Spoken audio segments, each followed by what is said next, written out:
नमस्कार, मैं हूं आपके साथ प्रदीप आजाद।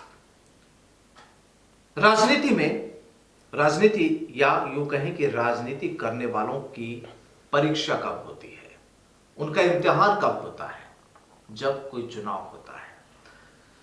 अब देखिए, राजस्थान में सरदार शहर में उपचुनाव होने वाला है। तारीख जैसे जैसे करीब आती जा रही है वोटिंग की, उसी को देखते हुए कांग्रेस हो, बीजेपी हो, आरएलपी हो, ये तमाम जो भी चुनाव लड़ने वाले लोग हैं, सब लोग इसी कोशिश में जुटे हैं कि किसी न किसी तरीके से यहां पर जीत हासिल की जाए। जाहिर सी बात है कि कांग्रेस ने भी 40 स्टार प्रचारक यहां की उनकी फहरिस्त जारी की, बीजेपी ने भी 40 स्टार प्रचारकों की फहरिस्त जारी की। हर व्यक्ति, हर पार्टी पूरी तरीके से लगा है, क्योंकि यहां पर ऐसा लगता है कि कांग्रेस और बीजेपी दोनों ने ही इस सरदार शहर उपचुनाव को अपने नाक का सवाल बना लिया। क्योंकि जिस तरीके से कांग्रेस ने भंवरलाल शर्मा, जो स्वर्गीय विधायक जो रहे हैं, स्वर्गीय भंवरलाल शर्मा, इनके बेटे को कांग्रेस का कैंडिडेट बनाया, और वहीं बीजेपी ने भी जिस कैंडिडेट को उतारा, उनके बारे में भी कहा जाता है कि हालांकि पहले कई बार वो शिकस्त खा चुके हैं, लेकिन उनकी इच्छा नहीं थी, लेकिन कहते हैं कि बीजेपी ने उन्हें टिकट दिया है। कहानी ये कि अगर कांग्रेस कैंडिडेट हारता है तो जाहिर सी बात है कि जो इस वक्त राजस्थान में कांग्रेस की सरकार है, सवाल उस पर उठेंगे। अगर बीजेपी हारती है तो सवाल बीजेपी पर यह उठेगा कि आखिर आप फिर 2023 में राजस्थान में कैसे अपने विपक्षी पार्टी को मात दे पाएंगे।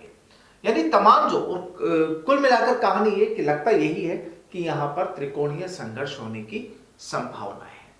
बहरहाल, क्या कहती है सरदार शहर उपचुनाव की राजनीति, वहां की सियासत, आज इसी मुद्दे पर चर्चा होगी। और चर्चा के लिए हमारे साथ मौजूद हैं राजनीतिक विश्लेषक योगेंद्र गुप्ता जी।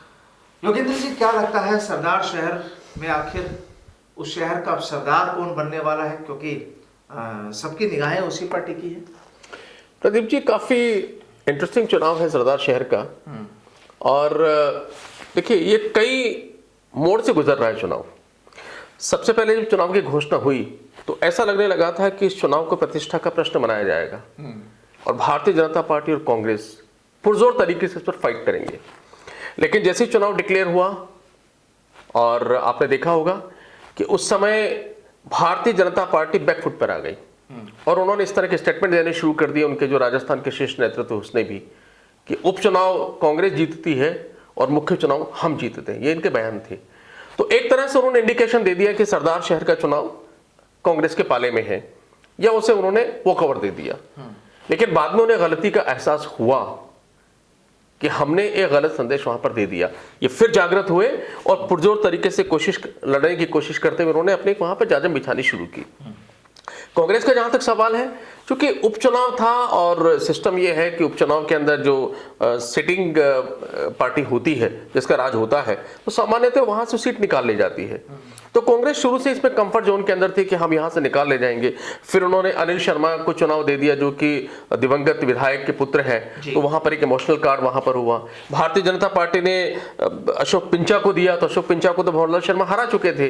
तो एक तरह से कैंपेनिंग के अंदर ये भी एक हारा हुआ कैंडिडेट उन्होंने खड़ा करके और एक तरह से अपनी हार को पहले स्वीकार कर लिया यहां पर। लेकिन उस वक्त दोनों के अंदर फाइट थी और दोनों ने अपने अपने शेल्टर कर लिए थे। भारतीय जनता पार्टी ने अपनी हार को ये कहते हुए कि उपचुनाव को अक्सर वही जीतता है जिसकी सरकार होती है, हम उपचुनाव हारते हैं, मुख्य चुनाव जीतते हैं, तो उन्होंने अपने लिए पहले छाता तैयार कर लिया। कांग्रेस एग्रेसिव थी, क्योंकि उसको मालूम है कि इसको जीतने के बाद उनको एक बम्बारमेंट करना है बीजेपी के ऊपर कि लीजिए हमको जनादेश मिल गया, और 2023 में वही होगा जो सरदार शहर उपचुनाव में हुआ। भारतीय जनता पार्टी चूंकि जानती थी कि बम्बारमेंट होगा कांग्रेस की तरफ से, उन्होंने इस तरह के बयान दिए। तो एक तरह से वो चुनाव बड़ा क्लियर सा हो गया था। लेकिन इसी बीच में आशाओं के विपरीत यहां पर हनुमान बेनीवाल अपनी रोलपा के माध्यम से कूद पड़े और उन्होंने वहां पर लालचंद मूंड को खड़ा कर दिया। इसकी उम्मीद पहले नहीं थी, क्योंकि ऐसा लग रहा था कि जो थर्ड फ्रंट है वो शायद वहां पर अपना नॉमिनेशन नहीं करेगा और अपनी शक्ति को जाया नहीं करेगा। लेकिन जो लालचंद मूंड वहां पर आया आरएलपी के बाद, उसके बाद थोड़े से गणित वहां पर घूमने लगे कि जो लालचंद मूंड है और या आरएलपी है, वो रोलपा जब वो वहां वोट लेगी तो इफेक्टेड होगा और क्या किसी की हार जीत पर फर्क पड़ सकता है? थोड़ा सा हमें जातिगत समीकरण में वहां पर देखना होगा। कांग्रेस के पक्ष में क्या है, भारतीय जनता पार्टी के पक्ष में क्या है, रोलपा के पक्ष में क्या है। देखिए, रोलपा का टारगेट ये है कि उसने वहां पर अनिल शर्मा ब्राह्मण जाति से हैं, और ब्राह्मण करीब वहां पर जो 2,89,579 वहां पर वोट हैं, 2,90,000 हम इसको मोटा मोटा मान लेते हैं, तो उसमें 45,000 तकरीबन ब्राह्मण है। तो अगर आप 45,000 कब कहेंगे तो करीब 15% ये मत होता है वहां पर उस जाति का। अब इनके पास में ब्राह्मण 45,000 हो गए। उसके बाद जो दूसरी मेजर वहां पर जाती है वो दलित है, तकरीबन 55,000 वोट उनके वहां पर है। तीसरा वहां पे मुस्लिम है जो तकरीबन 23,000 वहां पर है, और इसके अलावा फिर छोटी छोटी जातियां वहां पर है। तो कांग्रेस के पास जातिगत समीकरण के हिसाब से तीनों वोटर, चूंकि ब्राह्मण तो वहां पर विधायक रहे हैं और अभी कैंडिडेट ब्राह्मण है, दलित उनकी तरफ झुक सकते हैं और मुस्लिम वोटों पर अपना अधिकार मानते हैं। तो अगर तीनों को देखेंगे तो कांग्रेस सहानुभूति की लहर, सरकार होने के कारण, सत्ताशील होने के कारण उसका प्रभाव, और जातिगत समीकरण में अनिल शर्मा का होना, तीनों की वजह से कांग्रेस बड़ी कॉन्फिडेंट है कि हम यहां से चीज को निकाल लेंगे। फिर भी 40 स्टार प्रचारक लगाए। हाँ, 40। देखिए, वो उस माहौल को बनाने के लिए और सबको एंगेज करना बहुत जरूरी है। भारतीय जनता पार्टी तो पहले बैकफुट पे आ चुकी थी। उन्होंने पिंचा को वहां पर खड़ा किया, जिनका बहुत बड़ा जातिगत समीकरण उनका नहीं है, लेकिन उनको लगता है कि उनका जो कोर वोटर वहां पर साथ होगा, और वो जो कैंपेनिंग चलाएंगे कि यहां सबसे निकृष्ट सरकार राजस्थान की यहां पर है, उसको सबक सिखाने के लिए आप इसको हराइए। तो उनको लगा कि शायद इसकी वजह से हम कुछ खेल कर सकते हैं, और इसीलिए वहां पर उन्होंने भी पूरी ताकत अब झोंकना शुरू कर दिया। रोलपा का मानना यह था कि जो जाट मतदाता है वो वहां पर 65,000 है। तो 65,000 अगर आप देखेंगे तो तकरीबन ये 22% के आसपास वहां पर निकल के आते हैं, 20% से ऊपर आते हैं। तो रोलपा को लगता है कि 20 जब इन दोनों का झगड़ा होगा, और अगर जाट मतदाता मेरे पास आते हैं, कुछ मतदाता और मिल जाते हैं, तो फिर अप्रत्याशित रूप से हम यहां पर सीट निकाल सकते हैं। अगर सीट नहीं भी निकालेंगे तो उनको 2 फायदे होंगे। एक, उनका वोट परसेंटेज बढ़ेगा। दूसरा, वो लगातार चर्चा में रहेंगे, एक्सरसाइज हो जाएगी, तो एक्सरसाइज यहां पर हो जाएगी। और तीसरा, रोलपा राजस्थान के 2023 के चुनाव को लेकर बड़ा कॉन्फिडेंट तरीके से और पूरी गंभीरता के साथ में अपने आप को प्रोजेक्ट कर रही है, क्योंकि रोलपा का एकमात्र टारगेट ये है कि भारतीय जनता पार्टी और कांग्रेस से जो अलग वोटर है, जाट वोट तो अपना अधिकार मानते ही हैं, इसके अलावा कुछ और वोटों को मिला करके, जहां उनके पिछली दफा 3 सीटें थी, अगले विधानसभा चुनाव में 3 के बजाय उनकी इतनी सीटें यहां पर आ जाए कि अगर हम गवर्नमेंट आती है तो यहां पर वो किंग मेकर बन जाए, और इसके बाद उनके जिन दलों में जिन लोगों से अच्छे रिश्ते हैं उनको साथ मिला करके वो सत्ता की धुरी यहां पर बन सके। यानी ये माना जा सकता है कि त्रिकोणीय संघर्ष तो होगा। हाँ, चूंकि प्रत्याशियों का जो गणित वहां पर है, तो और जिस तरीके से रोलपा अपने प्रत्याशी को जातिगत आधार पर लेकर आई है, तो उससे लगता है कि त्रिकोणीय संघर्ष होगा। अब जाट वोट अगर आरएलपी ले जाती है तो यहां पर दोनों दलों का समीकरण बिगड़ता है, और मुझे लगता है कि उसके अंदर भी जो समीकरण बिगड़ेगा वो भारतीय जनता पार्टी का ज्यादा बिगड़ेगा। क्या ऐसा लगता है कि आरएलपी और इन दोनों के, आरएलपी और भाजपा की लड़ाई में कांग्रेस को बेनिफिट हो सकता है? मैंने वही अभी आपको कहा कि इन दोनों की लड़ाई में, या रोलपा का जो कैंडिडेट आया है उसके उतरने से जो असली ज्यादा इफेक्ट होगा वो भारतीय जनता पार्टी पर होगा, और कांग्रेस और ज्यादा कंफर्ट जोन में चली जाएगी। तो ऐसा लगता है कि सारे समीकरण को लेकर के कि कांग्रेस शुरू से कंफर्ट जोन में है, अशोक गहलोत पूरी तरह कॉन्फिडेंट है कि हम यहां पर सीट को जीतेंगे। भारतीय जनता पार्टी की शुरुआती स्टेटमेंट ने उनकी इस सोच को बल दिया, और आरएलपी ने जो वहां पर अपनी पानी की बोतल लेकर के, जो उनका चुनाव चिन्ह है, और उससे जिस तरीके से उन्होंने छिड़काव किया, उस छिड़काव के बाद कांग्रेस का पक्ष थोड़ा सा और मजबूत हो जाता है।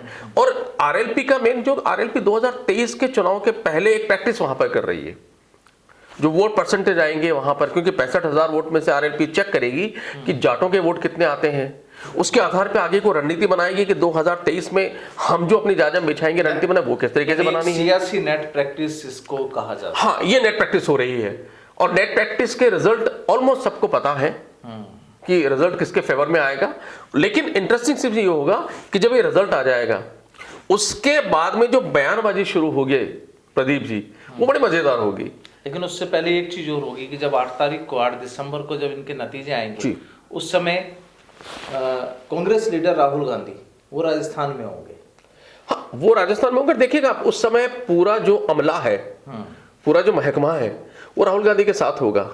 वो वहां पहुंचाता नहीं होगा, वहां ठीक है, वो अपने कुछ कार्यकर्ता वहां काम कर रहे हैं, वहां सभाएं होंगी, लेकिन उसके पहले अशोक गहलोत सब कुछ सभाएं वहां कर चुके होंगे। फिर राहुल गांधी के पास पूरा फोकस रहेगा और उसको एक तरह से वहां पर वो साइड लाइन कर देंगे, और उसके बाद भी उनको पूरा कॉन्फिडेंस है कि वहां पर वो जीतेंगे। तो वहां के जो चुनाव है वो परिणाम, मुझे लगता है कि परिणाम घोषित करने के पहले वो परिणाम जनता को या हमें अपने अपने राजनीतिक चश्मे से हमें वहां पर दिखने लगा है। और राजनेताओं ने अपने बयान से, यानी दोनों दलों के राजनेताओं ने अपने बयान से एक तरह से उसके परिणाम को यहां पर बता भी दिया है। अब इसमें जो सबसे होगा वो सिर्फ रोलपा का जो रोल है, यहां पर जो विश्लेषण है वो रोलपा का है। रोलपा क्या करेगी, कितने वोट वहां पर आते हैं, इसकी वजह से उनको कितना बल मिलता है और इसके आधार पर वो आगे किस तरीके से प्रोजेक्ट करते हैं। क्योंकि जब ये चुनाव हो जाएंगे, रिजल्ट आएंगे, तो आप देखिएगा भारतीय जनता पार्टी फिर उन्हीं बयानों को दोहराएगी कि जो उपचुनाव होते हैं उसके हमेशा से ये हिस्ट्री रही है, उससे बहुत ज्यादा फर्क नहीं पड़ता, हम 2023 का पुरजोर तरीके से लड़ेंगे और जीतेंगे। और कांग्रेस ये कहेगी कि हमने पहले ही कहा था, हमें समर्थन मिल गया, लीजिए 2023 की चुनाव का आगाज हो गया। और जो रोलपा को जो मिलेंगे हनुमान बेनीवाल, वो हनुमान बेनीवाल ये कहेंगे कि दोनों दलों के अंदर देखिए मेरी उपस्थिति इतनी रही है, तो राजस्थान की जनता है वो रोलपा को एक्सेप्ट करने को तैयार। 2023 में हम एक बड़ी पिक्चर बनाएंगे। तो कुल मिलाकर के जो कहानी वहां पर होगी वो ये होगी, राजस्थान की राजनीति को हिट भी करेगी और राजनेता इससे अपनी राजनीति को चमकाने और हिट करवाने की कोशिश करेंगे। तो देखिए 8 दिसंबर को जब नतीजे आएंगे सरदार शहर उपचुनाव के, तो जाहिर सी बात है कि उस समय राहुल गांधी भी राजस्थान की यात्रा पर, अपनी भारत जोड़ो यात्रा में होंगे और तमाम चीजें होंगी। और जैसा कि योगेंद्र जी का कहना है कि लगता यही है कि एक बार फिर कांग्रेस यहाँ पर अपना वजूद सभी को दिखा देगी। लेकिन बड़ा सवाल ये भी निकल कर आएगा कि इस सरदार शहर उपचुनाव में राष्ट्रीय लोकतांत्रिक पार्टी यानी रालोपा और हनुमान बेनीवाल की ये पार्टी, जिसके सुप्रीमो हनुमान बेनीवाल है, उनका वजूद कितना नजर आता है, पब्लिक उन्हें कितना चाहती है, ये भी देखने वाली बात होगी। क्योंकि उनकी चाहत या ना चाहत भी साल 2023 के जो विधानसभा चुनाव होंगे राजस्थान में, वहां पर भी कहीं ना कहीं अपना वजूद दिखाएगी। बहरहाल बहुत बहुत शुक्रिया गोविंद जी हमारे साथ जुड़ने के लिए। नमस्कार।